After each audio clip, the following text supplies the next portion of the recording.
here we went really far because we removed part of the skull also. The zygomatic arch is totally removed. Some of the other bones of the skull are removed. But do you see how deep the common carotid artery is running here in the neck? So this is the one that you have to find, and you have to follow that one. And you are going to find several muscles here. One of them is the masseter. You have to remove all of those muscles to get to this level.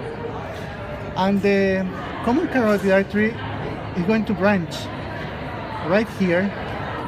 And let me try to show you that, because I know in the other side you probably don't see anything there. Do you see that there are two branches there?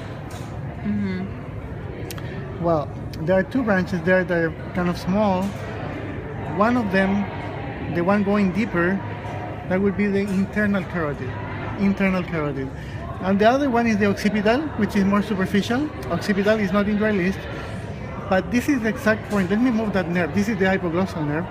This is the exact point in which the common carotid branches the internal, and it becomes the external carotid artery.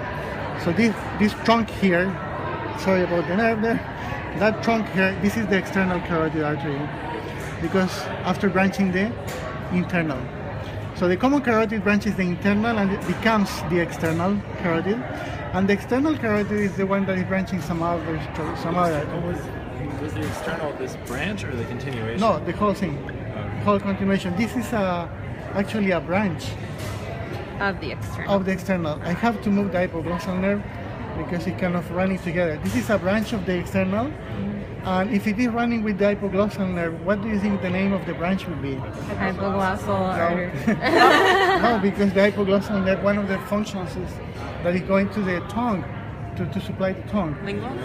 Lingual. So this is the lingual artery. Okay. So the lingual artery is the more ventral branch, running with the hypoglossal.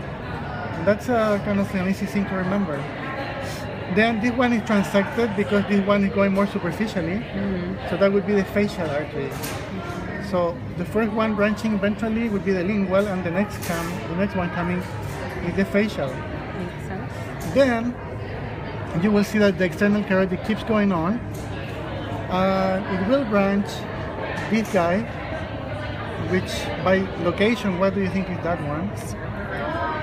One of the auriculars. So that's the caudal auricular, because this is the auricle, and this is the external ear. So the caudal auricular is branching in the caudal aspect of the ear. Then there is another one, which is the superficial temporal, and the superficial temporal is the one branching the rostral or cranial auricular. Okay. So the superficial temporal is the main trunk here. And then when those are branched, when those things are already branched, then we have this one, and this is the maxillary artery. That makes sense? So the maxillary artery is nothing more than the continuation of the external carotid. So we say in names common carotid, external carotid, and maxillary. So those are it's the same artery that changes name like usually. So the maxillary, which is this one, is going to go inside very deep. You remember the alar canal? The alar canal in the skull? It's going to kind of travel through the alar canal, and it's going to keep going very deep, and it's going to go inside of the infraorbital canal.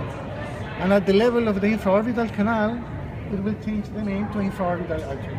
So it's following maxillary 5. So And it's following exactly the branch of the trigeminal, the maxillary branch.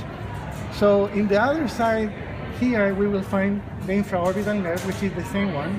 Remember, the infraorbital is the continuation of the maxillary, and the artery that keeps going on with that nerve will be the infraorbital artery.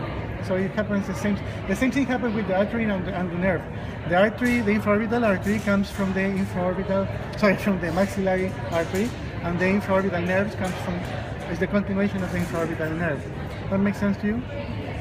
So you will never get to this level in your dog because you don't have to remove all the skull. I mean, we removed here part of the skull, but you are going to get to this level. That's what you are going to see in your dog.